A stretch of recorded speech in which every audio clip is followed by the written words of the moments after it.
Sepertinya Bapak-Bapak, Ibu-Ibu ketahui, baru-baru ini Presiden Trump itu mengeluarkan beberapa executive order, yaitu yang bersikap seperti SK, surat keputusan dari Presiden. Yang dua dikeluarkan tanggal 25 Januari, yang satu lagi hari Jumat tanggal 27. Walaupun sekarang ini kita berada di LA, tapi apa yang saya ingin memberikan informasi ini mempengaruhi semua WNI di Amerika, dan setahu saya ada live streaming atau recording untuk IMSA, dan jadi ada beberapa informasi yang saya ingin berikan, mungkin tidak begitu berpengaruh kepada kita yang di LA, karena kita di California ini dianggap masih sanctuary city, tapi di state-state lain itu yang mungkin, dan kota-kota atau county-county yang lain yang bukan sanctuary city itu yang mungkin bisa terpengaruh gitu dengan apa yang ingin saya bicarakan. Jadi kalau yang saya bicarakan ini kalau tidak ada efeknya terhadap kita di LA ini, ya di skip aja. Ada beberapa orang yang tanya saya merasa khawatir dengan adanya executive order ini, tapi ya semua yang saya ingin beritahukan ini kan pakai common sense lah. Jadi tidak nothing special, hanya lebih berhati-hati saja gitu. Ya saya bicarakan satu persatu ya executive ordernya. Saya berikan sebagai garis besarnya saja. Yang pertama itu mengenai perbatasan antara Amerika dengan Meksiko. Itu kan Donald Trump itu akan mulai mendirikan tembok di perbatasan kita dengan Meksiko. Untuk secara luar kelihatannya tidak begitu efek dengan kita, karena ini lebih efeknya terhadap orang Meksiko ya. Tapi salah satunya itu dari executive order ini menyatakan bahwa pemerintah ini akan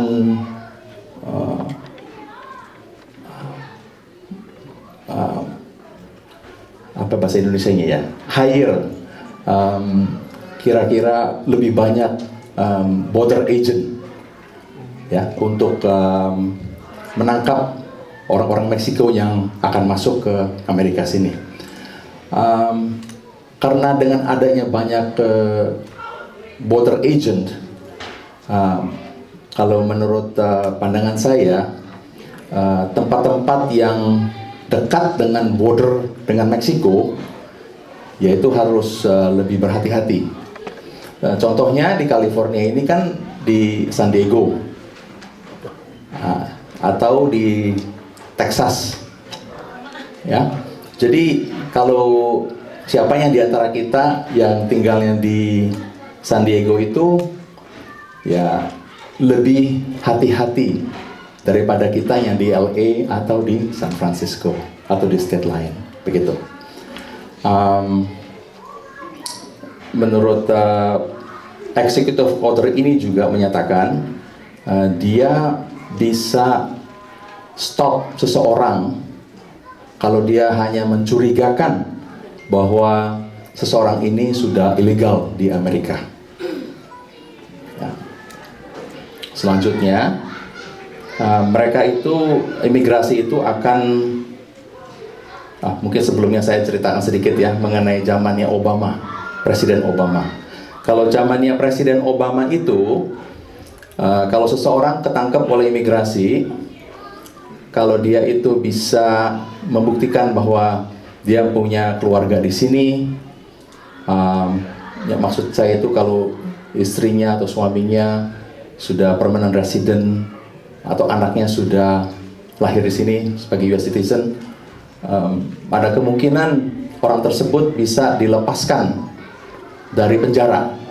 Itu namanya catch and release. Itu zamannya Obama. Kalau zamannya Trump sekarang ini, akibat executive order, dia akan stop catch and release. Jadi artinya kalau seseorang itu sudah ketangkap oleh imigrasi, akan ditahan di tempatnya imigrasi, di penjaranya, sampai kasusnya selesai, yaitu orang ini lepas dan boleh masuk ke Amerika lagi, atau sampai dia dipulangin ke Indonesia. Oke. Dia satu lagi yang terakhir, yang executive order ini, dia akan minta supaya setiap state dan polisi yang lokal ini untuk menyelidikin orang-orang yang sudah ilegal di Amerika. Oke, ini yang pertama. Nanti silakan kalau saya sudah selesai presentasi ini, silakan tanya. Saya yakin dari apa yang saya bicarakan ini mungkin ada beberapa pertanyaan, tapi kita tunggu sampai terakhir baru silakan tanya ya. Nah, yang kedua,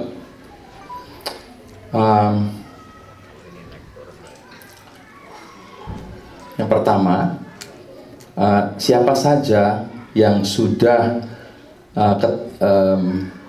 ini berhubungan dengan kasus kriminal. Oke.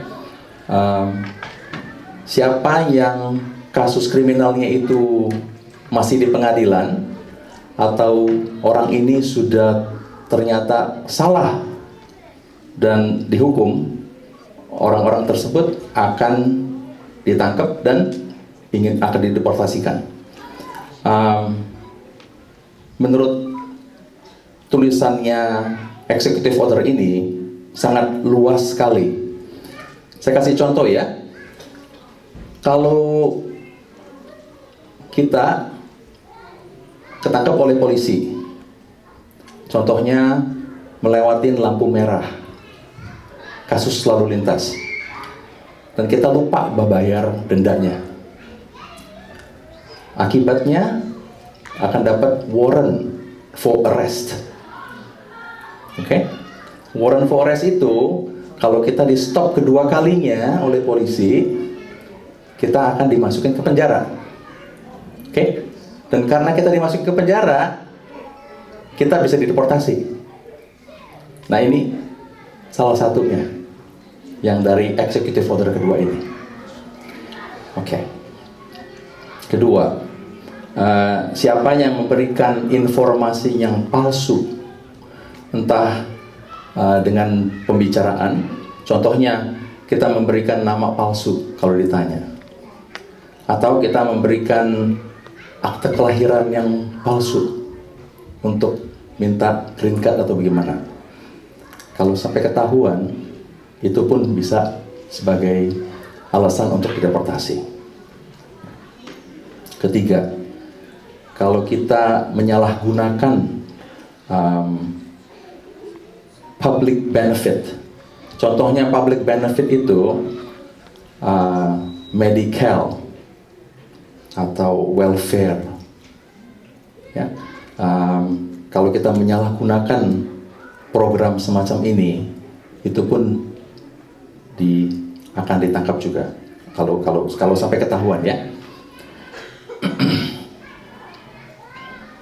Termasuk juga orang yang sudah gelap, sudah tidak ada status di Amerika. Salah satu yang penting dari executive order ini yaitu berhubungan dengan sanctuary city. Jadi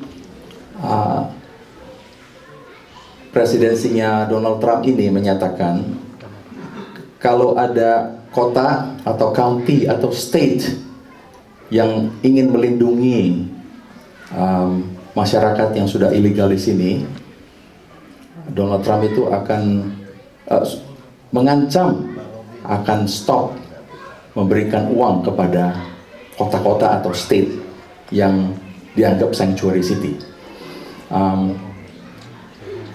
Kalau di California sini, saya rasa agak aman karena State of California itu sudah berkeras tidak akan bekerja sama dengan federal government, dengan presidensinya Trump inilah.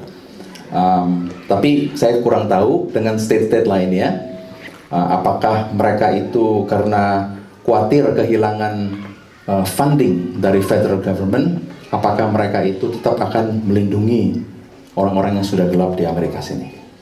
Itu yang kedua ya. Yang ketiga, nah ini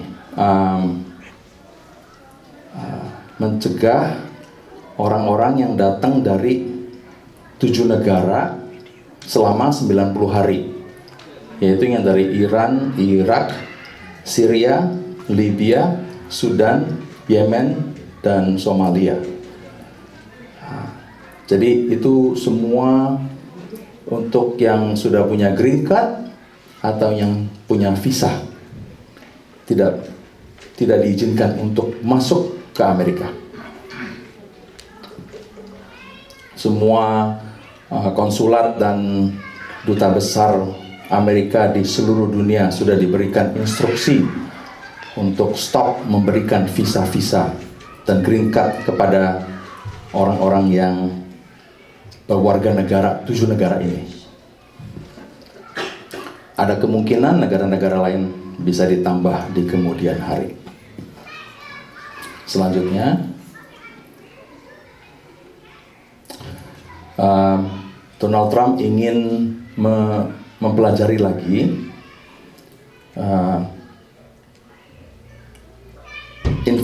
informasi apa saja yang diperlukan dari orang yang memohon visa atau memohon green card untuk memastikan bahwa orang tersebut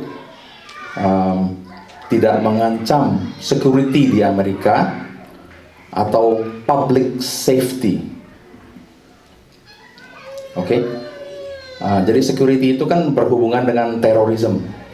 Kalau public safety itu berhubungan dengan kriminal. Oke. Nah, akibat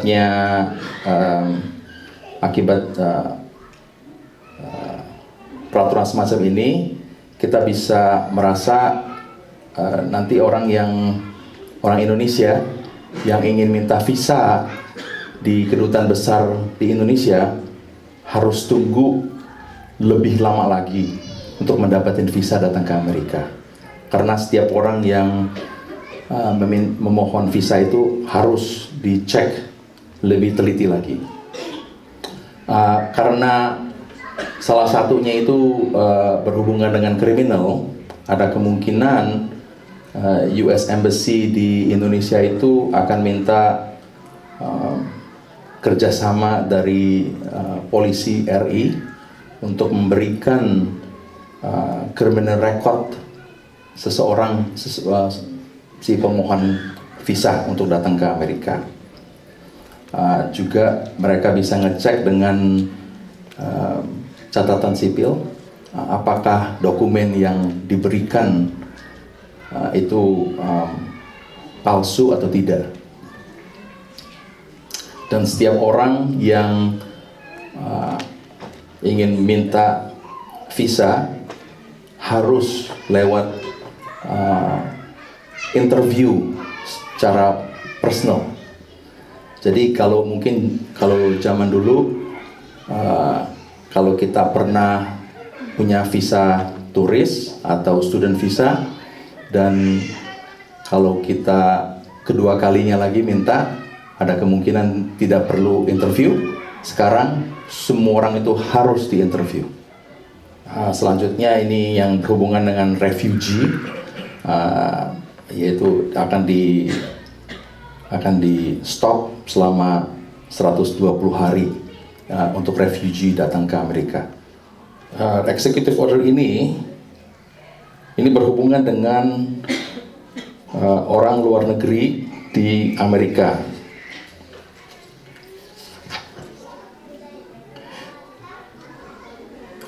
Pemerintah Amerika akan mengumpulkan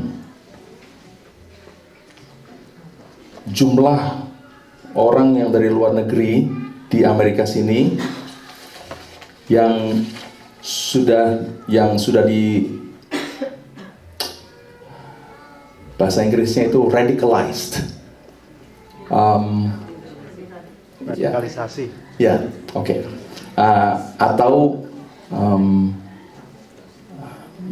melakukan sesuatu yang berhubungan dengan terorisme, atau memberikan support dari bentuk contohnya uang kepada teroris organization. Itu akan dilakukan oleh pemerintah Amerika. Kekhawatiran saya yaitu mungkin ada beberapa masjid yang akan ditarget oleh pemerintah Amerika, atau kalau ada seseorang yang dicurigai sebagai teroris, ada kemungkinan teman-temannya bisa diselidiki juga. Lagi ada juga contohnya kalau kita memberikan uang kepada charity, kepada organisasi, dan organisasi ini mungkin ada hubungannya dengan terorisme, itu pun ada kemungkinan diinvestigate oleh pemerintah Amerika. Kedua, dia juga ingin mengumpulkan informasi orang luar negeri di Amerika sini yang berbuat sesuatu yang tidak baik terhadap wanita, yaitu namanya gender-based violence against women.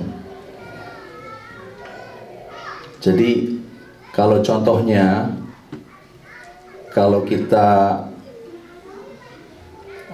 saya yakin it doesn't apply to us Indonesian here, tapi contohnya kalau kita ada domestic violence di rumah, mungkin si suami memukul istri dan istri ini melapor kepada polisi, dan polisi bawa si suaminya ini ke penjara dan disidang.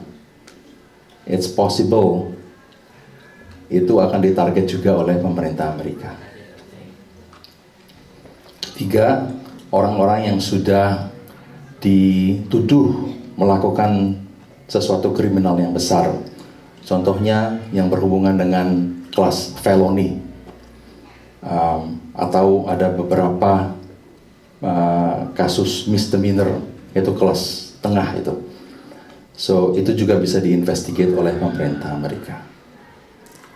Selanjutnya yang dari executive order ini, mereka akan mempelajarin bagaimana caranya supaya pemasukan orang luar negeri dan pengeluaran orang luar negeri ini bisa lebih disempurnakan. Seperti kita ketahui sekarang ini, kalau kita keluar dari Amerika, kita tidak perlu lewat imigrasi, langsung dapat boarding pass, udah bisa keluar dari Amerika.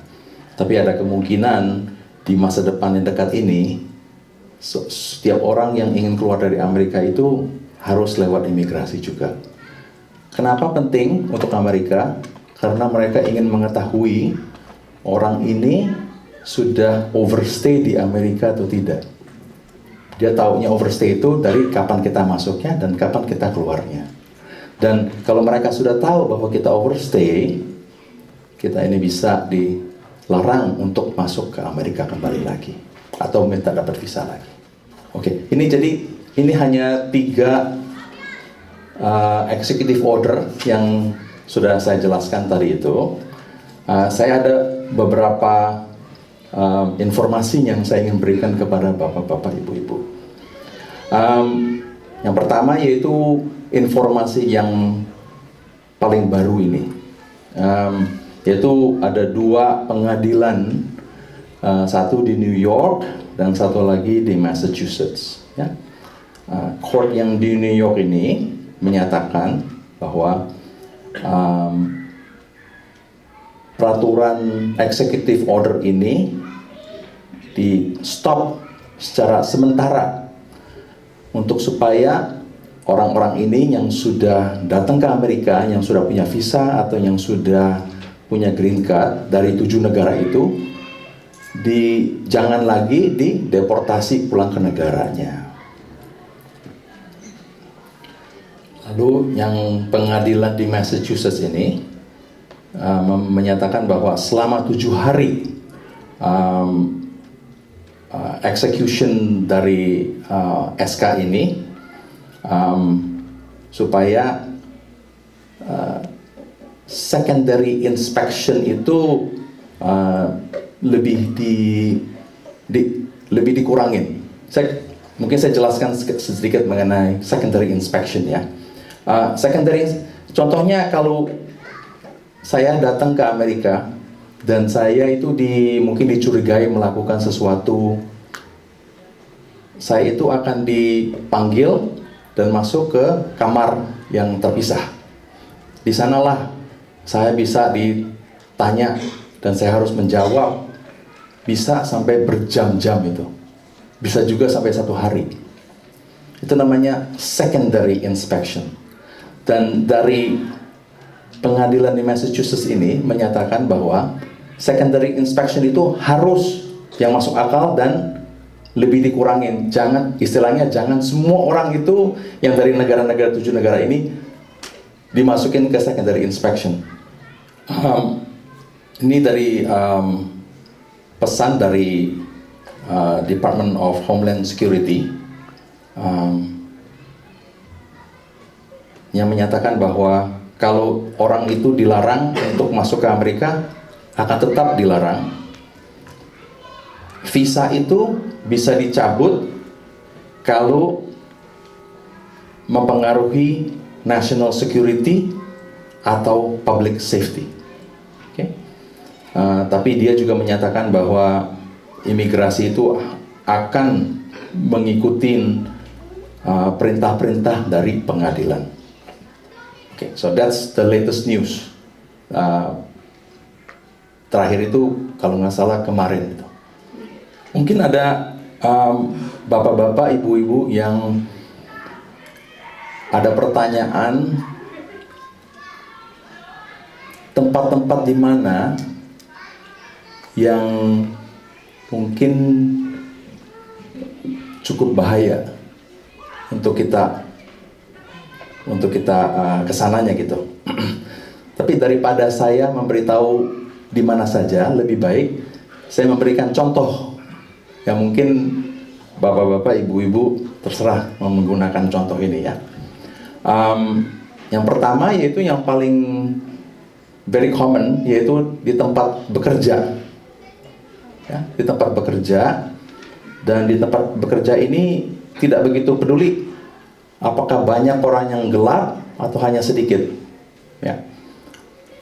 Kalau yang banyak orang illegal di sana, orang yang sudah gelap di sana, itu sudah diketahui kebanyakan mungkin oleh imigrasi.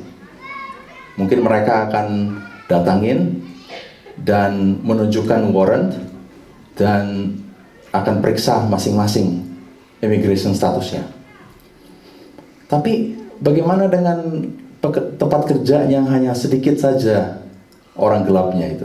Nah, yang saya tahu ya, sebagai contoh, ini yang saya tahu sendiri, yaitu kalau ada orang yang cemburu terhadap orang yang sudah gelap ini, dia itu bisa melapor ke imigrasi bahwa orang ini kerja di sana.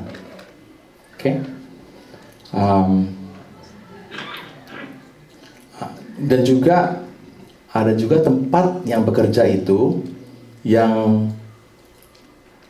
perusahaannya itu memberikan gaji yang terlalu kecil, yang melanggar peraturan di California.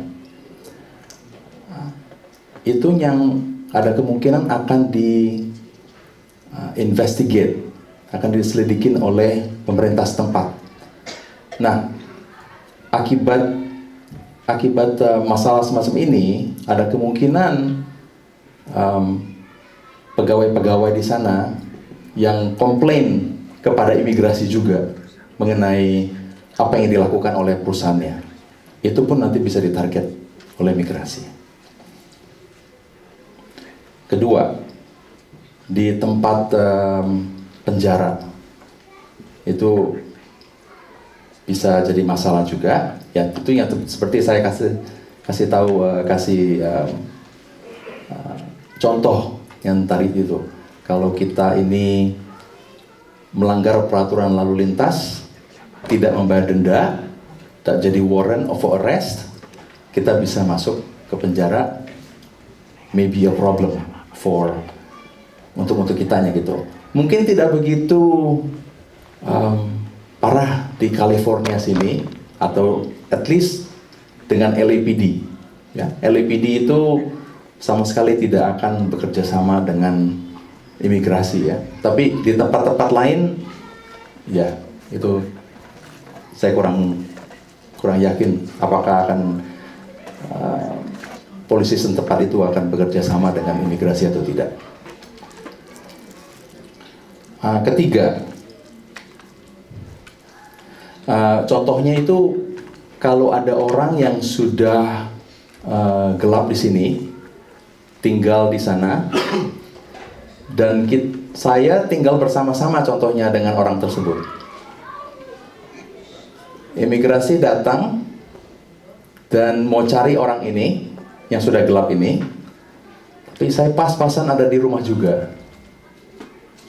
Imigrasi tangkap orang itu, imigrasi juga berhak untuk tanya saya, imigrasi status saya. So that could be a problem too. Keempat, di airport, di bandara, yang saya pernah mengalami orang-orang yang sudah memberikan saya informasi, yaitu kalau dia itu di terminal di LAX, dia itu didatangin oleh seseorang, tunjukkan badge dari Homeland Security atau CBP, Custom and Border Protection, dan dia akan minta informasi apakah statusnya ini masih legal di Amerika. Jadi kalau tidak harus pergi ke bandara, lebih baik jangan.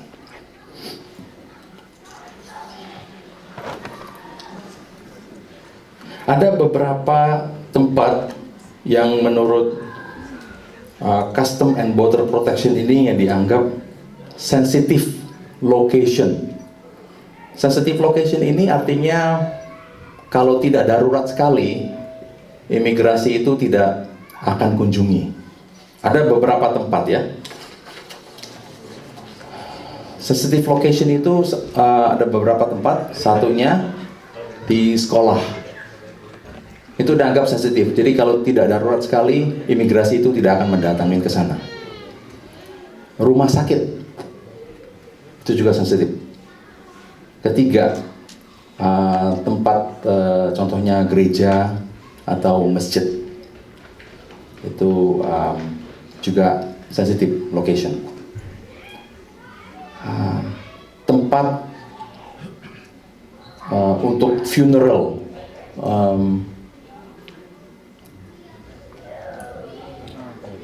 you got it? Funeral, oke. Okay. Cemetery, ya, atau memorial, ya, wedding, okay. Atau yang ada religious ceremony, itu juga sensitif, tidak. Yang terakhir yaitu tempat-tempat orang demonstrasi, atau marching, atau rally, atau parade, itu juga sensitif, tidak akan ditarget. Apa yang kita bisa lakukan untuk mengurangi resiko untuk ditangkap oleh imigrasi? Satu, yaitu coba kalau bisa tinggal di tempat yang dianggap sanctuary city atau county. Silakan cek dengan local official di kota masing-masing untuk tanyakan apakah pemerintah setempat itu akan bekerja sama dengan imigrasi untuk orang yang sudah gelap di Amerika sini, di tempat sana gitulah. Kedua, kalau bisa menghindari melakukan sesuatu yang salah. Itu contohnya, kalau kita tidak mempunyai SIM atau SIM kita sudah expired, jangan setir mobil. Kalau ditangkap bisa masuk penjara. Jangan memberikan informasi yang palsu kepada polisi kalau di stop. Kalau sampai ketahuan, kita pun bisa dituntut oleh pemerintah memberikan informasi yang palsu. Kalau kita punya kasus di pengadilan, make sure datang setiap kali kalau disuruh datang. Nah, selanjutnya, kalau bisa jangan bertengkar dengan suami atau istri. Saya rasa it doesn't apply to us. Who knows? Ya, tadi seperti saya tadi katakan tadi itu, pemerintah ini akan hire more border agent. Jadi saya tidak melarang atau saya tidak akan menyuruh orang-orang yang tinggal di San Diego atau Texas ini untuk move to another state or another city, tapi just lebih berhati-hati. Apa yang kita boleh lakukan atau tidak lakukan kalau kita didatangin oleh seorang pegawai imigrasi? Ya. Kalau kita di rumah dan ada seorang petugas imigrasi yang ketok pintu, kalau dia mau masuk, make sure minta lihat warrant. Oke, warrant itu dalam bentuk satu kertas, dan warrantnya itu harus ada dua macam. Satu yang menyatakan siapa yang mau dicari. Harus spesifik, harus ada namanya di sana. Kedua, kalau mereka itu mau memeriksa rumah kita, di dalam rumahnya itu, ya. Kalau officer tersebut tidak mempunyai warrant, kita boleh menolak, tidak undang dia masuk. Oke? Jadi number one, jadi jangan kalau buka pintu dia tunjukkan badge-nya dari imigrasi. Dia bilang, can I come in? So, no. Let me see the warrant. Kalau tidak ada warrant, I'm sorry, you cannot come in. Dan juga kalau bisa kita jangan keluar. Oke, tetap di dalam rumah, buka pintu, bicara aja lewat pintu. Kalau nama kita di dalam surat tersebut, ya terpaksa harus kita buka pintu dan mereka akan tanya kepada kita. Tapi kalau bisa, hubungin konsulat secepatnya. Nanti Pak Konjen akan memberikan nomor hotline ke konsulat sini. Kalau bisa kita, setelah itu kita kalau bisa ingatkan apa yang terjadi pada waktu officer ini tanya jawab dengan kita. Apa yang dia lakukan? Dia periksa apa saja? Oke? Ini nanti akan membantu kalau pada waktu Anda ini diwakilin oleh pengacara. Kedua, bapak-bapak, ibu-ibu mempunyai hak untuk tidak memberikan informasi kepada pihak imigrasi. Itu dalam bahasa Inggrisnya itu the right to remain silent. Oke? Itu termasuk nama bapak-bapak, ibu-ibu. Tidak perlu kasih tahu. Kalau kita ini berada di luar dan kita di stop oleh orang imigrasi, kalau dia itu mau lihat paspor kita atau ID kita, kita juga bisa menolak, tidak memberikan informasi itu. Toh, kalau kita memberikan informasi itu dan kita sudah gelap, kita pun akan ditangkap. Jadi lebih baik kita jangan kasih, silakan tangkap. Oke, maksud saya itu jangan memudahkan mereka untuk deportasi kita. Selanjutnya juga polisi ini bukan imigrasi ya. Polisi itu tidak bisa stop kita untuk minta kita punya data keimigrasian kita di Amerika sini. Oke? Mereka itu harus mempunyai alasan yang masuk akal untuk stop kita. Contohnya, kalau kita lagi setir mobil dan registration kita sudah expired, polisi berhak untuk stop kita. Dan setelah kita dihentikan, dia berhak untuk tanya kita mengenai ID dan segala macam. Tapi kalau kita lagi jalan kaki, tidak melanggar peraturan apa-apa, mereka tidak boleh begitu saja stop kita untuk tanya informasi mengenai kita. Mereka harus mempunyai istilah bahasa Inggrisnya, bahasa hukumnya itu probable cause. Yang terakhir saya ingin bicarakan yaitu apa yang bisa Anda lakukan, bapak-bapak, ibu-ibu lakukan sekarang. Seperti yang tadi saya katakan itu, Trump sudah menghentikan catch and release. Ya, jadi kalau kita sudah ketangkap oleh imigrasi, ada kemungkinan kita akan dipenjara sampai kasus kita selesai atau dipulangin ke Indonesia. So, kalau bisa mungkin mempersiapkan mungkin teman kita atau saudara kita atau tetangga kita, memberikan informasi yang kita percaya ya sama mereka itu. Kalau bapak-bapak, ibu-ibu tidak sampai pulang yang semestinya, kalau punya anak di rumah atau punya orang tua yang sudah tua, mungkin bisa minta tolong kepada teman yang kita percaya ini untuk jaga anak kita dan siapa yang di rumah itu. Ya.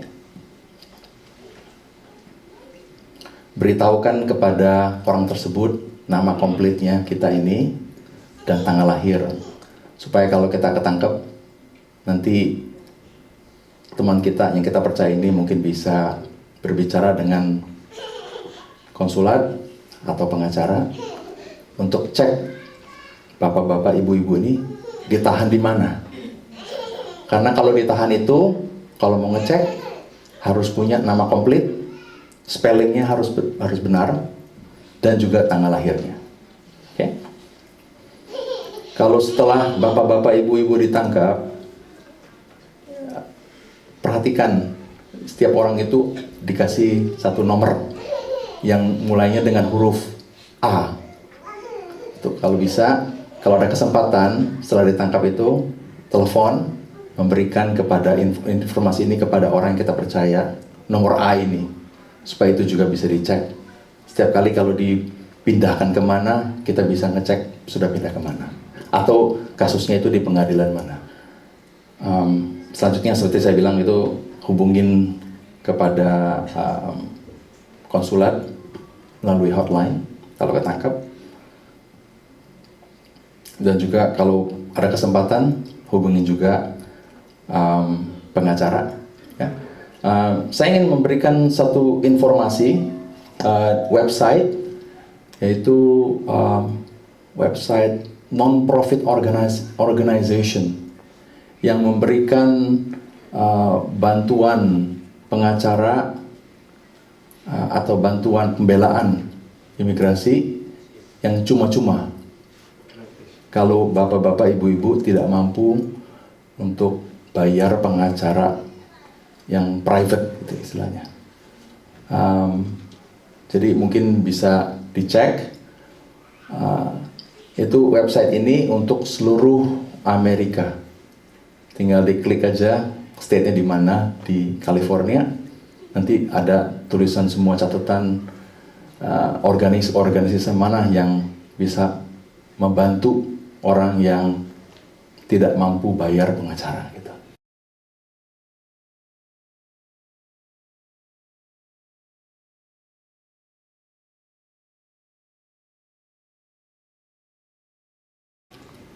Oke, that's about it. Itu presentation saya untuk malam hari ini. Coba dulu ya. Yang pertama dari Ibu, sekarang dalam proses untuk green card, sebetulnya sih no problem, karena Indonesia itu kan bukan salah satu negara yang dilarang untuk masuk ke Amerika.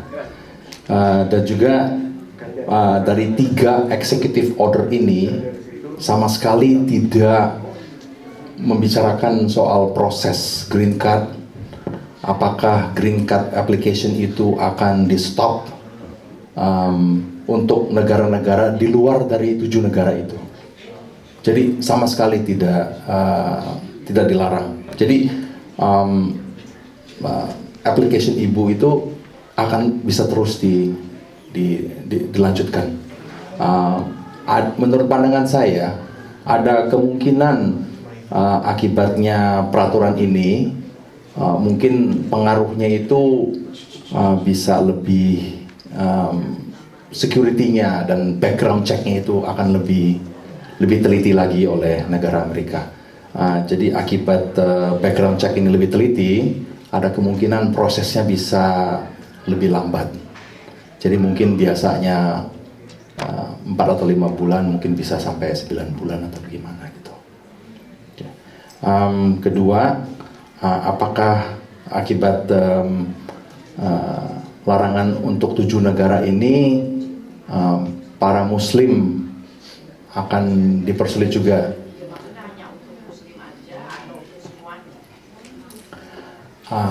Ini kan difference of opinion ya.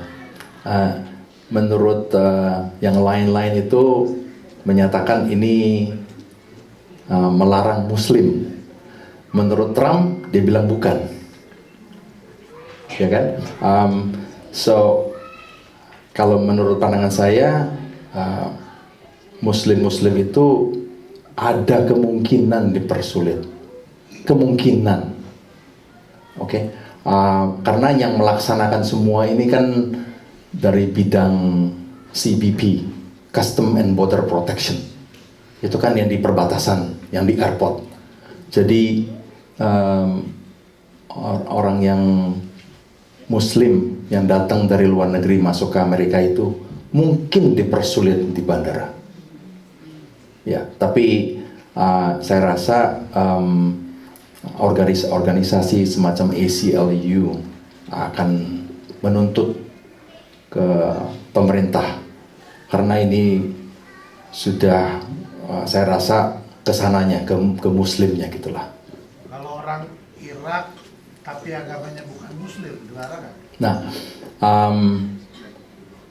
menurut salah satu executive order ini menyatakan untuk refugee, Pak, untuk refugee.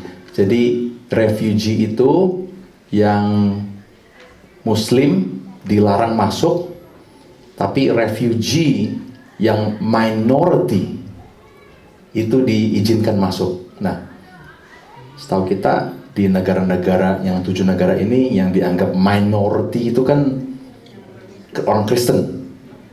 So kalau itu bisa masuk ke Amerika itu sebagai refugee ya. Dan yang lainnya kalau bukan refugee, kalau yang punya visa atau punya green card dari negara-negara ini, kalau mereka itu sebagai Kristen, itu keputusan itu akan diambil oleh CBP di bandara on a case by case basis. Jadi bukan semuanya gitu, tapi mereka lihat, mereka interogasi, secondary inspection, apakah diizinkan masuk atau tidaknya itu. So, yes. Ketiga, apakah sebagai yang punya green card itu harus hati-hati? Maksudnya itu, maaf siapa yang tadi adik yang tadi? Oh ya, maksudnya yang mau masuk ke Amerika? Untuk travel atau untuk travel ke luar terus kembali lagi itu should be worried about it. Keluar Amerika atau keluar dari state? Keluar Amerika terus kembali lagi ke Kampung. kampung. Ada orang yang mau umroh, Pak. Ya, menurut peraturan itu is no problem. Tapi secara prakteknya I expect some problems. Maksudnya itu mungkin dipersulitkan, mungkin banyak pertanyaannya, mungkin dimasukin ke secondary inspection. Ya. Ada yang menanyakan tentang untuk travel perjalanan umroh dan haji. Nah, ini karena kalau umroh kan bisa dalam waktu dekat, dan kalau haji untuk yang di seasonnya. Itu aja. Assalamualaikum warahmatullahi wabarakatuh. Salam. Baik. Untuk yang umroh atau haji itu kan kita WNI, warga negara Indonesia. Yang negara yang kita ingin kunjungkan kan Saudi Arabia. Jadi dua-dua negara ini tidak dilarang oleh executive order. Jadi semestinya no problem. Semestinya. Tapi seperti saya tadi jelaskan itu, we can expect some problem. Yes. Ya, yaitu bukannya maksudnya akan dilarang masuk atau akan dipulangin ke Indonesia, tapi akan ditanyakan lebih banyak informasi. Jadi ada kemungkinan akan ditanya jawab di secondary inspection. So that's possible. Assalamualaikum warahmatullahi wabarakatuh. Saya tanyakan kepada daerah rawan, Pak. State border itu termasuk rawan nggak, Pak? Agriculture maksudnya. Kayak di San Diego kan banyak ada kadang-kadang di stop untuk agriculture, Pak. Checkpoint. Agriculture ya. Agriculture border. Checkpoint. Agriculture border. Oke, kalau agriculture checkpoint itu kan untuk state. Itu untuk state of California. Karena California itu sangat khawatir fruit flies. Kayak San Diego itu, Pak. Perdasar kayak di kayak San Diego itu ada. Ya, ya, ya. Itu CBP itu, ya, CBP checkpoint. So yes, it's very possible.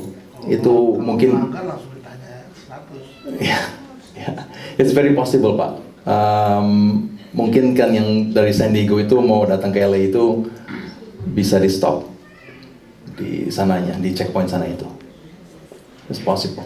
Karena Donald Trump itu kan akan commit funding untuk hire more border agent, dan border agent itu kan lebih banyak yang akan ditaruh di border state, border city, untuk mencegah orang Meksiko masuk ke Amerika. So itu tujuannya.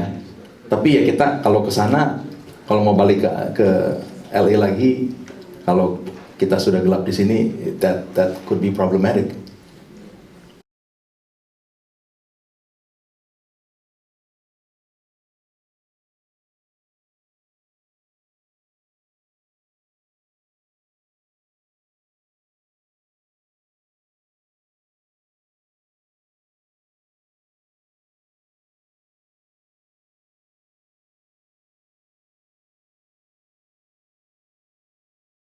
di luar Amerika.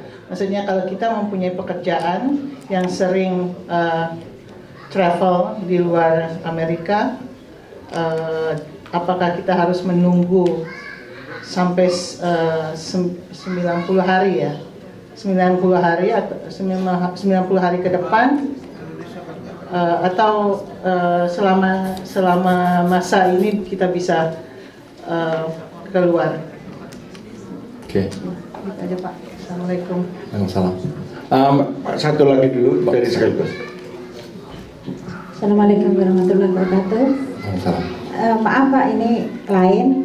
Suatu hari saya itu nyopir dalam keadaan malam hari, itu ada 4 stop. Terus Sudah punya green card dan ingin keluar masuk ke Amerika karena ada bisnis, keperluan untuk sering keluar dari Amerika ke Indonesia mungkin. Apakah perlu tunggu sampai 90 hari ini gitu kan?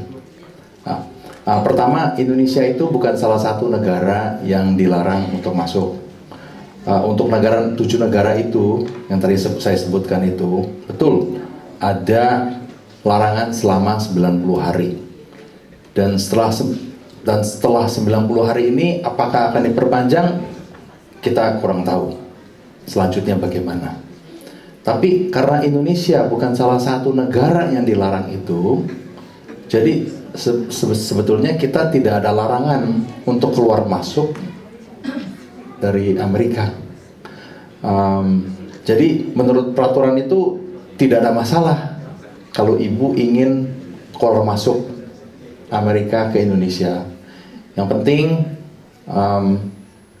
kalau sampai nanti ditanya masuk ke Amerika lagi itu bisa menjawab pertanyaannya, kenapa begitu sering keluar masuk Amerika dengan Indonesia. Kalau ibu mempunyai bisnis di Indonesia, mungkin bisa tunjukkan surat-surat perusahaan di sana atau perusahaan di sininya juga. Istilahnya ada alasan yang kuat itulah. Karena mereka itu lebih utamakan apa tujuannya keluar masuk ke Amerika ini. Mereka ingin memastikan tidak ada hubungannya dengan terorisme. Itu yang mereka sangat utamakan sekali. So, jadi kalau ibu bisa kumpulkan semua data-datanya dan info-infonya itu, dan kalau ditanya semua bisa dijawab dengan baik, saya rasa is no problem.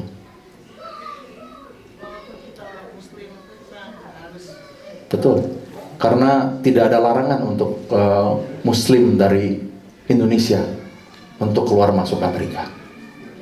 Tidak ada larangan itu. Mungkin dipersulit, istilahnya ada lebih banyak pertanyaan-pertanyaan, tapi tidak ada larangan. Itu maksud saya. Oke. Kedua dengan ibu mengenai checkpoint itu, biasanya checkpoint itu berhubungan dengan polisi setempat. Kadang-kadang mereka adakan checkpoint itu untuk menyelidiki drunk driving atau menyelidikin driver's license. Itu sering terjadi. Contohnya LAPD. Mereka adakan, tapi sebelum adakan checkpoint ini, mereka akan umumkan mereka tanggal sekian dari jam berapa sampai jam berapa akan adakan checkpoint. Dan jadi setiap orang yang ingin melewati jalan itu akan dicek. Mungkin kalau drunk driving contohnya, mereka akan suruh orangnya keluar, dicek matanya itu merah atau tidak, baunya ada alkohol atau tidak. Kalau checkpoint untuk driver's license, SIM, mereka mau ngecek apakah SIM-nya itu ada atau tidak gitu. Oke. Nah, kalau ada checkpoint itu, semua orang harus melewati checkpoint. Tidak bisa melewati. Jadi kalau ibu tidak sabaran, lihat semua orang lagi tunggu di sana, ibu tidak bisa sembarangan lewat aja gitu. Pasti akan disenter, disuruh stop. Mungkin mereka curiga, ibu malahan yang tidak punya SIM, gitu. Coba melarikan diri.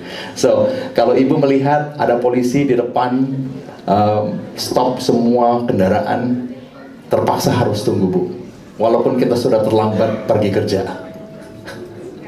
Ini nggak kelihatan Pak polisinya tengah malam. Terus kalau di flight itu saya harus berhenti atau saya terus? Harus berhenti bu, Kalau tidak nanti helikopter ikutin, Bu. Terima kasih. Pak Jason dari sebelah sini, Pak. Assalamualaikum warahmatullahi wabarakatuh. Waalaikumsalam. Kebetulan menanyakan masalah yang barusan Mr. Trump tadi bilang itu punya dampak untuk renewal green card nggak? Maksudnya peraturan baru untuk renewal orang yang sudah dapat green card renewal. Yang kedua ada SMS dari teman datang minta tanyakan betul mereka nggak sampai ke sini. Dia bilang ada sebagian yang kerja di restoran tapi sudah tidak punya apalah gitulah gitu, udah habis semua lah ukurannya. Terus apabila terjadi pemeriksaan data, step apa yang buat mereka akan lakukan? Apakah langsung kasih nomor Pak Jason atau nomor telepon konsulat? Terima kasih Pak. Assalamualaikum. Waalaikumsalam. Mohon maaf sebentar. Ada lagi dari bapak-bapak yang tanya? Oke. Assalamualaikum warahmatullahi wabarakatuh. Pertanyaan mengenai driver license. Kalau driver license under AB60 Pak, kan diberlakukan tuh buat ilegal ya, hanya untuk ngedrive. Nah, bagaimana yang terjadi dengan executive order ini? Demikian, terima kasih. Oke. Pertama saya jawab yang Bapak ini ya, mengenai perpanjangan green card itu sama sekali tidak dibicarakan dengan executive order. Jadi silakan kalau mau perpanjang green cardnya itu masukin application-nya ke imigrasi. Ada kemungkinan karena adanya executive order ini yang lebih menyinggung soal background check, mereka akan lebih teliti lagi. So ada kemungkinan bagi kita yang ingin perpanjang green card itu harus lebih ditelitiin lagi oleh imigrasi background check-nya, istilahnya criminal records atau gimana gitu. Jadi mungkin bisa tunggu lamaan sedikit, tapi no problem, itu bisa diperpanjang. Kedua, yang bekerja di restoran yang sudah tidak punya surat-surat lagi, yang sudah gelap di sini. Nah itulah, jadi kalau sampai orang imigrasi itu datang dan ngecek satu persatu identitasnya, yang tadi saya kasihkan itu, tahu tadi sarannya itu jangan memberikan info sama sekali kepada orang imigrasi, nama juga tidak perlu kasih, ID juga tidak perlu kasih, itu hak kita tidak memberikan info tersebut. Tapi ya sudah pasti akan dibawa ke penjaranya imigrasi untuk ditahan, untuk di-verify informasi kita itu. Tapi kalau memang ada kesempatan untuk menghubungin siapa-siapa, ya mungkin yang mana yang penting, contohnya kalau ada anak yang sendirian, tidak ada siapa yang jaga-jaga, itu kan penting sekali, harus dihubungin siapa gitu untuk jaga anak ya. Tapi kalau masih ada kesempatan lagi, hubungin ke konsulat. Nanti konsulat yang akan menentukan nanti bisa dihubungin siapa lagi untuk coba membela gitu, atau gimana gitu. Selanjutnya pertanyaan Bapak yang mengenai driver's license yang dapat dari AB60 itu.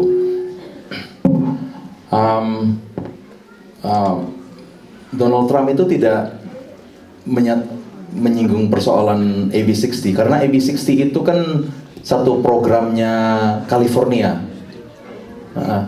Jadi yang berhubungan dengan ID itu, yaitu ID mana yang bisa digunakan untuk travel ke state lain, contohnya lewat pesawat gitu, atau kalau kita ingin masuk ke gedung federal government, ID apa yang bisa diterima dan diakui oleh federal government.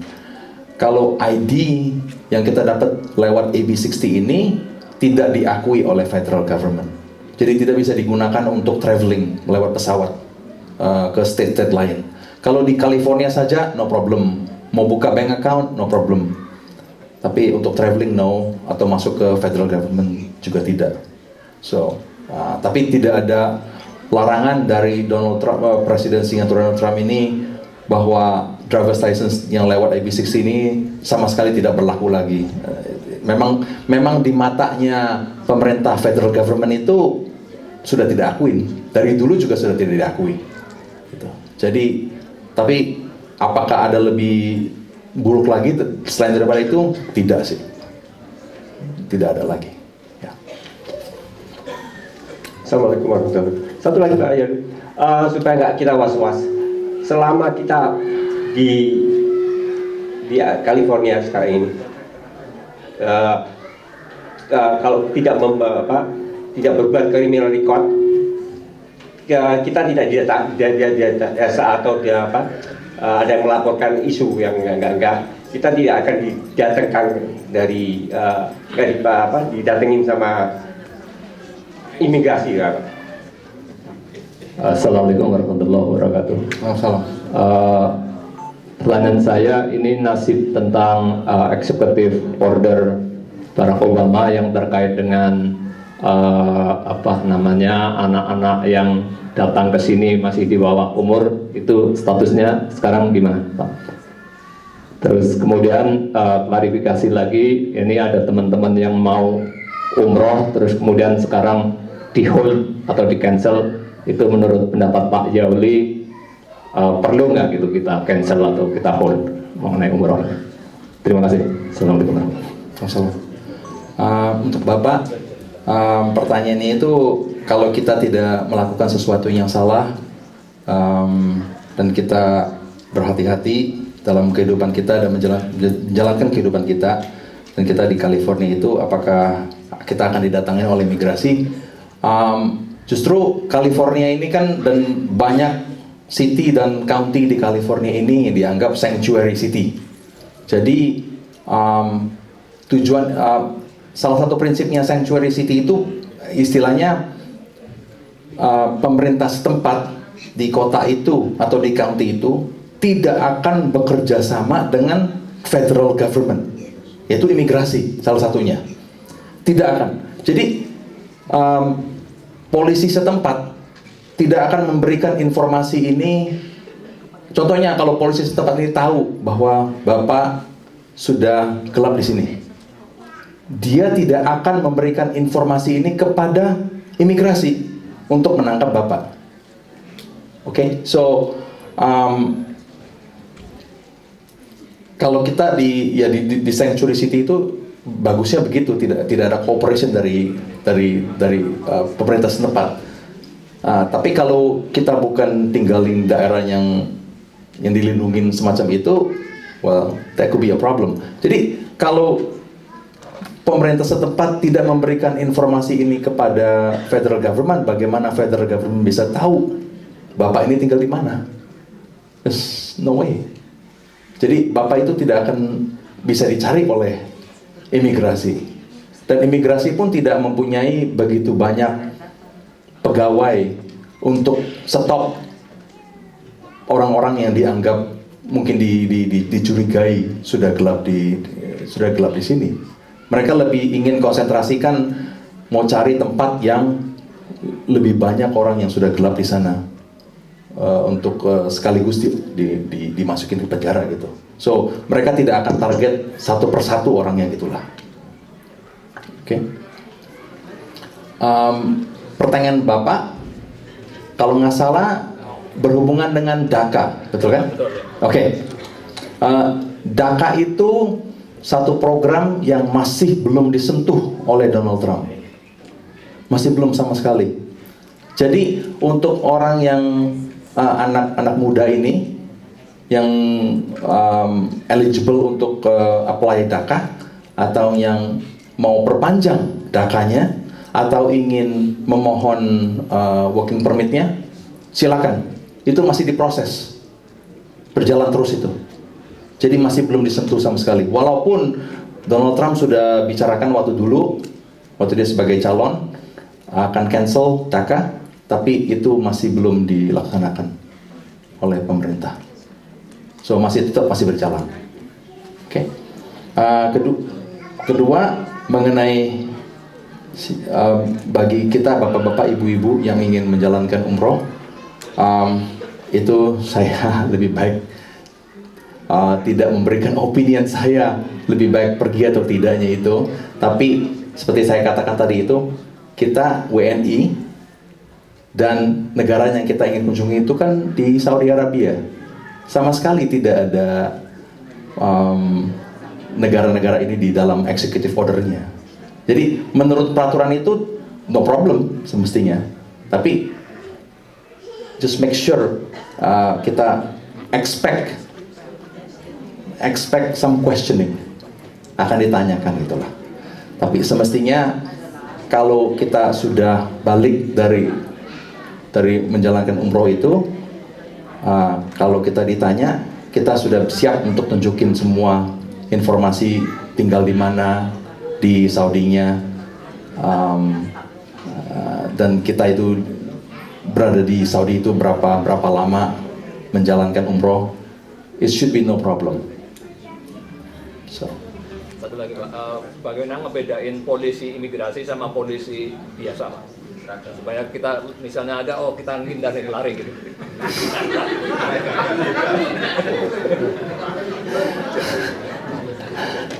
Saya nggak tahu apakah bisa menghindari polisi ya. Nah, dari seragamnya atau apa kita bisa lihat dulu Pak.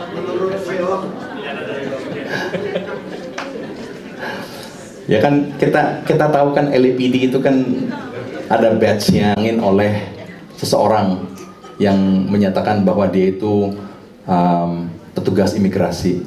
Dia itu tidak pakai seragam, undercover. Tinggal dia tunjukin badge-nya saja. Pada waktu itu sudah terlambat. Tapi kita tidak perlu memberikan info apa-apa kepada dia. Tidak perlu kasih tahu nama, tidak perlu memberikan ID. Kadang-kadang orang itu ya pikirannya harus memberikan informasi kan, nama saya siapa. Jadi tanya apakah Anda legal di sini? Dia bilang legal. Mana buktinya? Oh, ada di rumah. Oke, saya ikutin Anda ke rumah. Coba lihat, buka dia punya green card-nya atau pasportnya. Kalau memang kita sudah gelap, kita tidak ada bukti kan? Anyway, kita dibawa pulang. Kita tidak bisa buktikan kita legal di sini, tetap juga dibawa ke penjara. Lebih baik kita jangan jawab, masuk penjara juga, tapi kita jangan mempermudahkan pekerjaan orang imigrasi ini. Itu maksud saya. Karena itu hak kita, the right to remain silent. Yang pertama, minggu ini kalau nggak salah ada berita bahwa ada driver license dari 9 states yang tidak diakui, tapi belum ketahuan siapa, tidak bisa untuk terbang lintas negara bagian. Nah, pertanyaannya, terus terang teman yang bertanya ini adalah orang yang tidak bisa memperpanjang driver license-nya di California. Jadi selalu dalam setiap 5 tahun dia pergi ke salah satu state, mungkin di antara yang 9 itu. Pertanyaannya, karena dia tinggal di Los Angeles, tapi driver license-nya dari luar state, apakah itu juga berarti penipuan? Yang kedua, apakah karena zaman dulunya itu dimungkinkan, apakah dengan executive order ini itu termasuk jadi penipuan? Dan apakah itu akan bermasalah secara federal atau dengan LAPD? Pertanyaan kedua, seandainya ada orang yang di detention, ditahan, tapi dia punya bank account, apalagi malah punya properti, kemudian dia dipulangkan ke Indonesia. Nasib dari bank account, properti, dan kekayaannya bagaimana, Pak? Itu saja. Sebentar, ada pertanyaan dari Ibu di sana supaya dijawab sekaligus. Memang memang baru-baru ini ada 9 state yang ID-nya itu tidak di-approve untuk digunakan untuk naik pesawat ke state-state lain. Tapi itu sudah dari dulu, bukannya dari zamannya sekarang ini, Donald Trump ini. Karena Amerika itu mungkin setahun 2 tahun yang lalu atau beberapa tahun yang lalu itu mengeluarkan satu peraturan namanya itu Real ID. Setiap state yang driver's license-nya atau ID-nya itu bisa diakui oleh federal government itu harus mengikuti peraturan Real ID ini. Nah, 9 state ini dia itu tidak memenuhi syarat untuk Real ID. Jadi hanya karena itulah makanya dilarang untuk digunakan untuk naik pesawat untuk traveling to other state gitu. Tapi apakah pertanyaan Pak Edot tadi itu kan, apakah itu dianggap kalau seseorang itu tinggal di California tapi menggunakan ID atau driver's license dari luar state, apakah itu dianggap penipuan? Nah itu biasanya kalau seseorang itu ingin mendapatkan ID atau driver's license, itu dianggap sebagai resident state tersebut. Jadi contohnya kalau kita punya Nevada driver's license, tapi kita tinggal di California, itu dia dianggap resident di Nevada.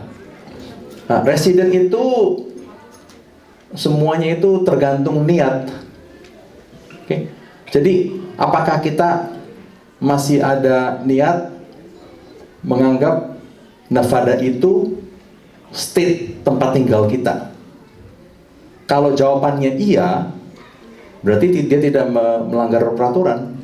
Jadi ada kemungkinan dia itu dianggap residennya Nevada, tapi bekerjanya di LA. Nah itu hanya temporary karena dia merasa pada satu waktu dia sudah selesai bekerja di LA sini itu akan balik ke Nevada lagi untuk meneruskan residensinya di Nevada.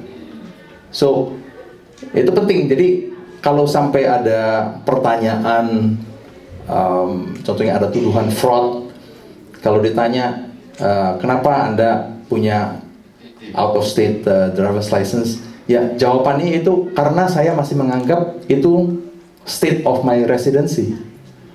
Begitu jawabannya semestinya. Ya. Tapi yang saya agak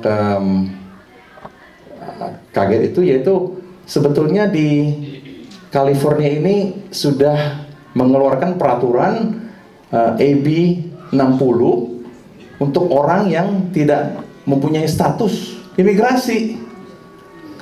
Ya, jadi kita tidak perlu lagi minta ID dari state lain karena California pun sudah memberikan ID kepada kita yang sudah tidak punya status di sini. Itu tadi yang Bapak itu tadi katakan AB 60 itu. Jadi yang AB 60 itu sama sekali tidak minta, dia minta nomor social security, tapi kalau kita tidak punya nomor social security, itu pun tidak perlu dijawab. Dan kita hanya perlu tunjukkan ID kita, mungkin utility bills, paspor kita, atau sesuatu yang bisa membuktikan kita punya alamat di Los Angeles. Itu kita bisa minta driver's license lewat peraturan namanya AB 60. Itu pasti dikasih itu. Ya. Pertanyaan Pak Edot kedua yaitu kalau orang sudah ditahan di imigrasi dan masih punya bank account dan properti di sini, apa yang terjadi? Nah, kalau orang ini tidak bisa memberikan kuasa kepada teman atau saudaranya untuk mengeluarkan atau menjual propertinya di sini, kalau sudah sekian lama properti ini atau bank account ini sampai beberapa tahun tidak disentuh, itu akan ditutup oleh bank dan akan dikirim ke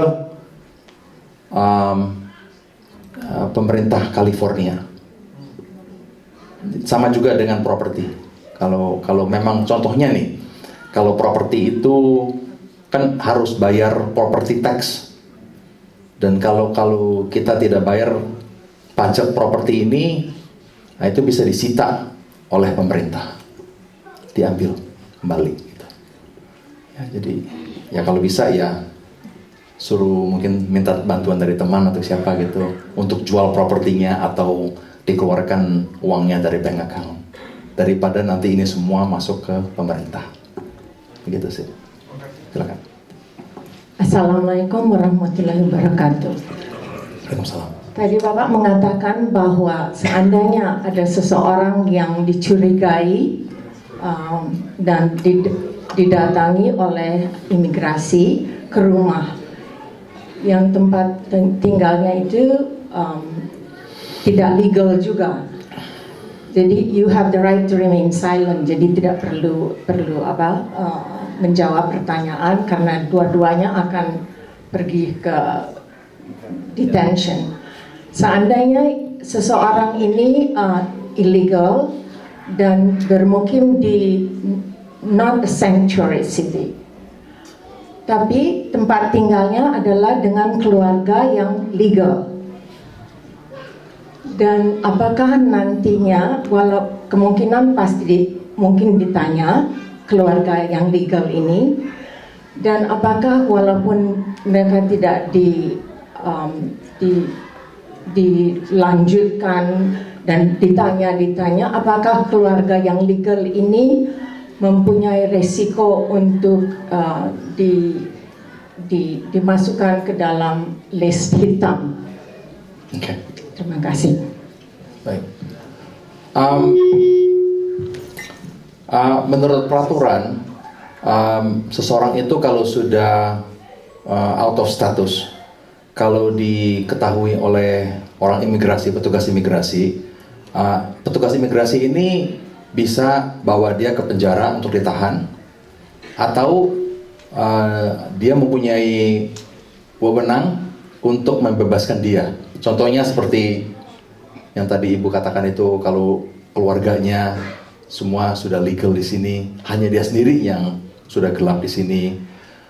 Kalau petugas imigrasi itu bisa verify bahwa semua keluarganya itu sudah legal di sini, punya green card atau citizen, dan dia mempunyai discretion untuk melepaskan orang itu. Tapi ditangkap dulu. Discretion. Ada kemungkinan tidak ditangkap, tapi akan diberikan satu kertas notice to appear untuk datang ketemu sama judge. Gitu. Tapi bagaimanapun juga, it is a problem.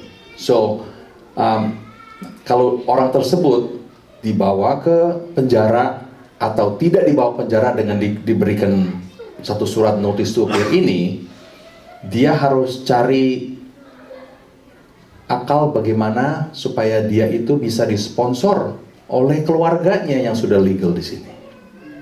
Right?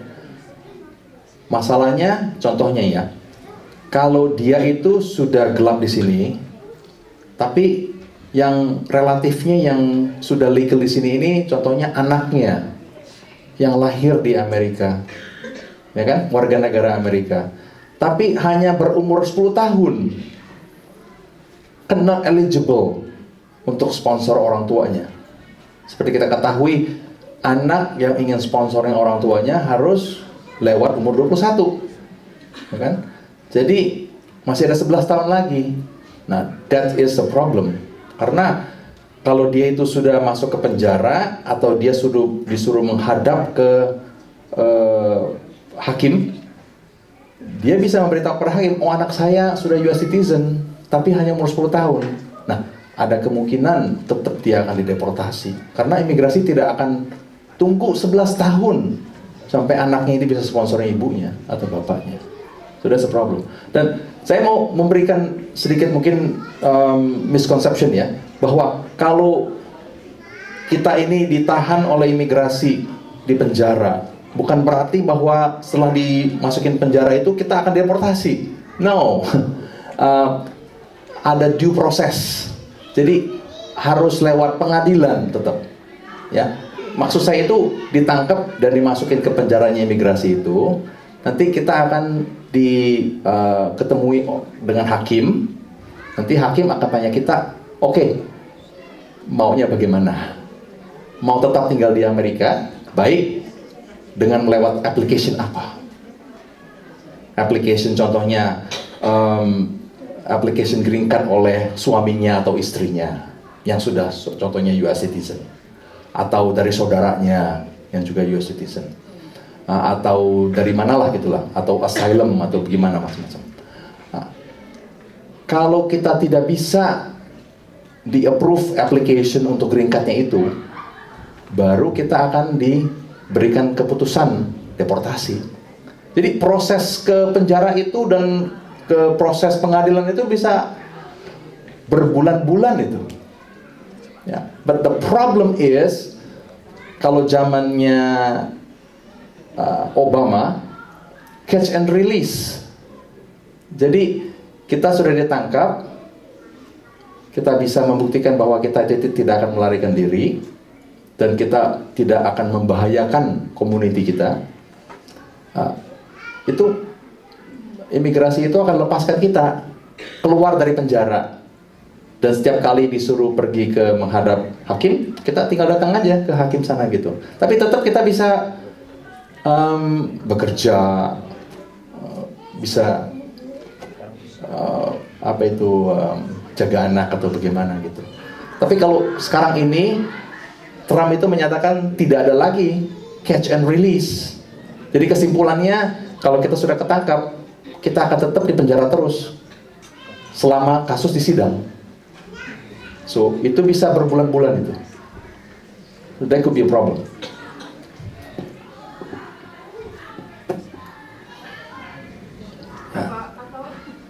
Apakah Pak Jason pernah mengalami seseorang yang mempunyai anak kecil tadi dan diadili? They go to the court. Apakah pernah terjadi? It happens all the time. It happens all the time. Jadi contohnya bapak ibunya ditahan oleh imigrasi dan hanya anaknya saja yang di rumah. That is a problem. Kalau zamannya Trump itu dan mungkin zamannya Bush, mereka masih mengizinkan, contohnya kalau dua orang tua ini ketahuan sudah gelap di Amerika, hanya salah satu yang ditahan, yang satunya lagi itu akan dilepaskan untuk make sure supaya anaknya yang masih di bawah umur itu bisa dapat bimbingan dan care dari salah satu orang tuanya. Tapi right now saya kurang tahu itu. I don't know how the enforcement is going to be kalau sampai situasi semacam itu. Istilahnya anak sendirian, tidak ada orang jaga, dan orang tua yang ditangkap masuk penjara. I'm not sure. Itu tetap nanti pada waktu dia menghadap ke hakim. Nah itu yang harus dibicarakan dengan hakim. Minta supaya salah satunya itu bisa dilepaskan, supaya bisa tetap menjaga anaknya, dan yang satunya lagi tetap ditahan di penjara sana itu. So that remains to be seen. Ini terlalu baru sekali, so I have no idea. Pertama-tama tentunya saya ingin mengucapkan terima kasih yang sebesar-besarnya pada Pak Jason Yoli, Haji Jason. Mudah-mudahan amal ibadah, amal jariahnya diterima dan dibalas sebesar-besarnya oleh Allah Subhanahu wa Ta'ala. Terima kasih banyak Pak Jason. Ya, Pak Jason beberapa hari belakangan ini membantu saya terus-menerus untuk mencoba memahami apa yang terjadi ini kan ya. Jadi sebetulnya bukan mencekam suasananya, tetapi membingungkan. Tapi beginilah ya, buat semua teman-teman warga Indonesia dimanapun Anda berada, tenanglah ya, tetap tenang, tapi tentunya mesti waspada ya. Yang paling penting mulai hari ini dimasukin di handphonenya nomor-nomor hotline itu, KBRI dan semua KJRI di Amerika Serikat. Apapun, ada apapun, baik menyangkut diri sendiri maupun kalau lihat ada teman atau tetangga ya atau siapa yang orang Indonesia, kita tahu orang Indonesia ya, langsung telepon. Insya Allah ada yang angkat. Insya Allah. Kalau dulu katanya kan nggak pernah ada yang angkat ya. Tapi sekarang mudah-mudahan ya kita paksa ada yang angkat. Pastikan. Jadi kalau di California ini sebetulnya, tapi sebelum itu ya saya satu hal saya mau tanamkan atau saya mau ingatkan kita semua. Tadi Pak Jason juga udah menyinggung. Kita ini orang Indonesia kan sebetulnya di dalam darah kita, di dalam DNA kita itu sudah di mana bumi kita pijak, di situ lagi dijunjung. Artinya apa, orang Indonesia itu pada dasarnya baik-baik, nggak ada yang mau langgar-langgar apa-apa, ya kan begitu. Cuma karena kadang-kadang situasi dan kondisi. Makanya saya nggak pernah bilang ilegal apa gelap, enggak.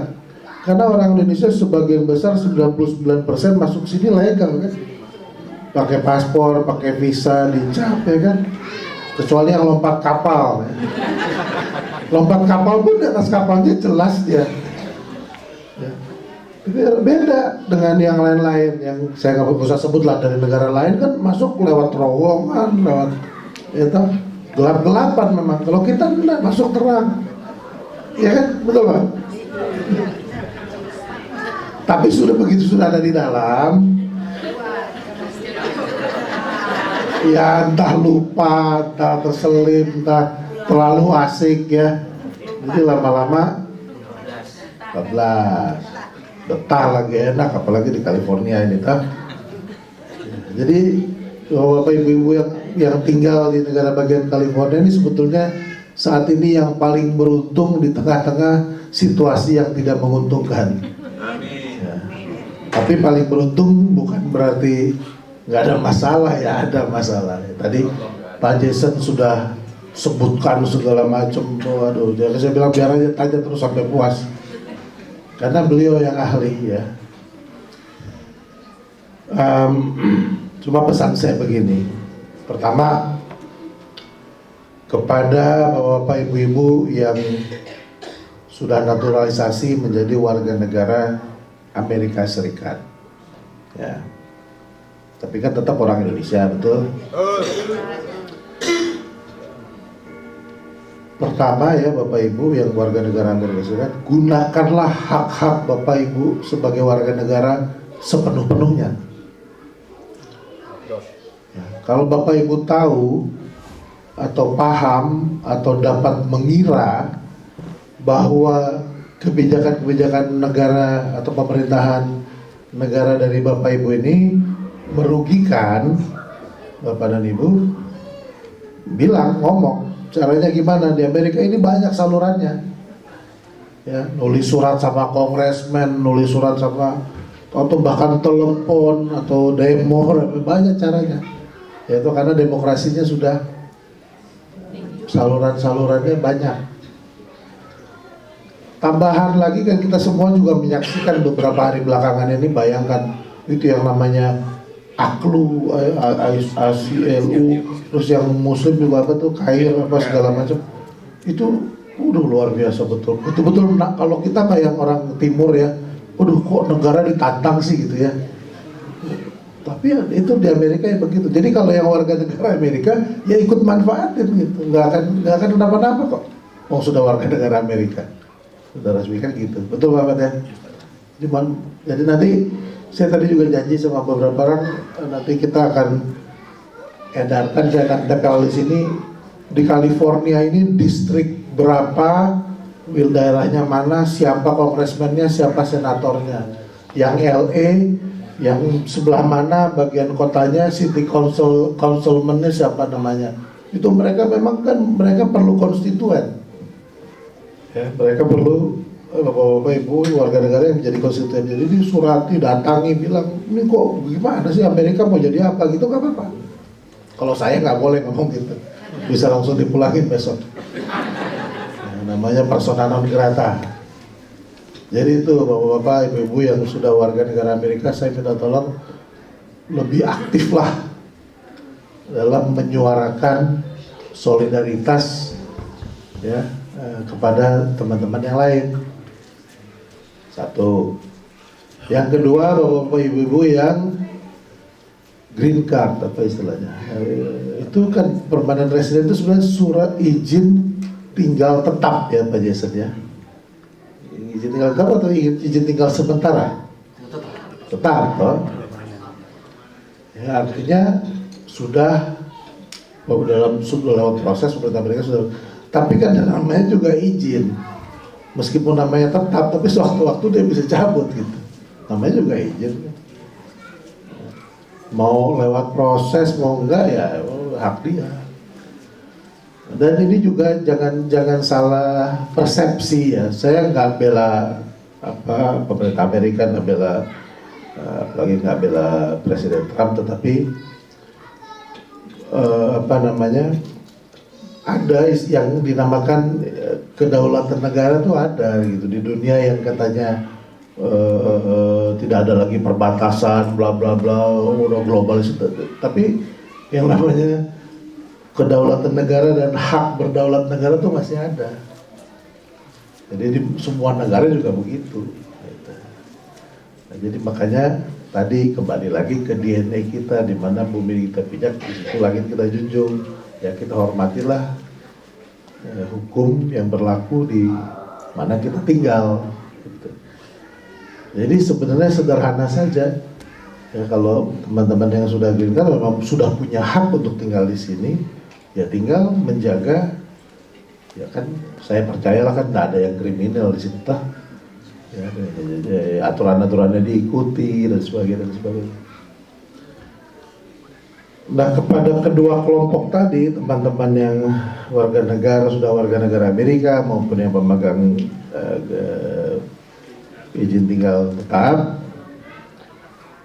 ya bersama-samalah kita perhatikan teman-teman kita yang kalau buat saya statusnya bukan ilegal, bukan gelap, tapi overstayers. Ya, dia tinggalnya kelamaan aja gitu. Ya. Diperhatikan. Tolong diyakinkan, dibujuk bahwa kalau sekarang ini jangan ragu-ragu minta tolong sama KJRI. Saya tahu dulu ke KJRI takut karena malah nanti ulangin, malah apa gitu. Ya, kita pasti akan berusaha cari solusi yang paling baik. Yaitu kasus per kasus ya. Kan tadi KJRI juga nggak bisa melanggar hukum Amerika toh. Ya. Kita lihat, tapi yang pasti ada satu namanya hak-hak kekonsuleran. Pasti kita akan menuntut pemerintah Amerika untuk memenuhinya. Hak-hak kekonsuleran itu apa? Misalnya, amit-amit ada yang warga negara Indonesia ditangkap, dipenjara, ditahan. Ya kalau KJRI tahu, kita pasti datangi dan kita akan pastikan, misalnya kalau dia Muslim, ya dia harus dibolehkan sholat 5 waktu misalnya. Jangan sampai hak-hak seperti itu dilanggar. Dia harus dikasih makanan yang halal atau tidak dipaksa makan makanan yang tidak halal. Itu namanya hak-hak kekonsuleran. Itu KJRI punya kuasa, artinya kita bisa protes sama otoritas Amerika ya. Yang gitu-gitu hak-hak seperti itu. Dia kalau yang kasus kriminal kan kalau dia nggak mampu, negara Amerika kasih pengacara. Tapi kalau kasus imigrasi kata Pak Jason nggak ada ya. Tapi tetap punya hak nyewa pengacara ya, kalau punya duit. Nah, KJRI akan memastikan bahwa dia udah ditanya. Kalau orang itu memang bisa ya pengacara, ya, mudah-mudahan nanti Pak Jason terketuk hatinya dia kasih korting banyak, siapa tahu ya. Pak Jason dan teman-temannya ya. Jadi semua nanti makin banyak itunya apa kliennya. Jadi itu tolong disampaikan. Saya yakin di sini nggak ada kan yang overstay ya. Di sini semuanya kan pemegang green card sama warga negara Amerika kan ya. Jadi tolong sampaikan sama teman-teman yang lain. Kita sekarang di sini untuk bantu, bukan untuk apa-apa. Ya. Jadi telepon. Atau kalau nggak berani telepon, minta tolong sama yang apa, kalau sama Pak Afat, minta tolong sama Pak Jason untuk telepon ke saya, silakan. Kalau malu gitu, tahu. Tadi juga kan bintik-bintik pertanyaan, saya tahu lah maksudnya apa gitu kan ya. Jadi itu pokoknya 24 jam kita sekarang buka semua saluran. Dan rajin-rajin lihat itu Facebooknya KJRI sama Facebooknya KBRI Washington, karena kita terus update. Karena kita lihat tuh yang paling banyak ngikutin tuh di situ tuh Facebooknya KJRI itu kalau nggak salah 30 ribuan orang gitu, jadi lumayan ya. Kalau website susah ngeliatnya ya. Jadi itulah. Yang terakhir, suara saya udah habis nih karena ngomong mulu. Yang terakhir ya, ini memang kita harus ambil hikmahnya, betapa semakin terasanya pentingnya kita kompak satu sama lain ya. Bukan cuma di antara kok satu komunitas kayak ini, keluarga pengajian, maksudnya kita kompak satu sama lain, tapi apa yang lain musuhan ya, bukan begitu. Tapi sama yang lain juga, sama gereja-gereja, sama ya ada tadi wihara di Indonesia. Pokoknya asal orang Indonesia kita mesti kompak aja gitu. Sebab siapa tahu bisa saling bantu. Misalnya kalau di pengajian sini kan ada satu yang lawyer gitu. Nanti siapa tahu yang di gereja mana, gereja Indonesia mana ada lawyer lagi. Jadi tambah banyak. Karena di Amerika ini terus terang apa-apa urusannya emang mesti lawyer kan gitu ya, betul nggak? Lebih baik lawyer lah gitu, ada yang ngerti lah gitu. Itu tadi mudah-mudahan lah para lawyer ini terketuk hatinya ya, supaya kita semua terbantu lah. Tapi sejauh ini saya sangat dibantu sama Pak Jason, saya sangat berterima kasih. Jadi itu tolong sampaikan kepada yang lain, teman-teman semuanya, nggak usah ragu-ragu. Itu kan di Facebook kita tuh ada himbauan itu ya, di apa tuh istilah, di tag apa, di tag, di share apalah gitu, supaya makin banyak teman-teman yang tahu. Jadi tema kita di sini di KJRI, saya setiap hari nggak bosan-bosan ngomong kalau staf KJRI itu prinsipnya mesti dua, kepedulian dan keberpihakan. Jadi peduli dulu. Peduli ini gampang-gampang susah kan. Jadi kita harus terus dorong teman-teman di sini untuk peduli dan harus selalu berpihak. Kalau WNI itu bahkan ditangkap karena tindakan kriminal pun, ketangkep tangan pun, ya, saya harus berpihak, bela dulu. Tapi hak-hak konsulernya saya harus bela dulu. Banyak sudah contohnya, cuma saya kan nggak pernah bisa ceritakan karena kasihan orangnya yang ditangkap kan. Saya nggak pernah, tapi selalu banyak kasusnya kalau saya ceritakan yang orang ketangkap tangan, tindakan kriminal, di sidang diadili, ya saya kadang-kadang ajak Pak Jason ke sana untuk, kalau dia nggak bisa berpraktek pengacara di sana, kita bayar pengacara yang ada di situ. Kayak gitu-gitu kita lakukan. Jadi itulah kepedulian dan keberpihakan kami. Nah sekarang saya sering dapat pertanyaan, nanti kalau Pak Umar udah nggak ada bagaimana? Iya kan? Nah, kalau Pak Umar udah nggak ada bagaimana katanya?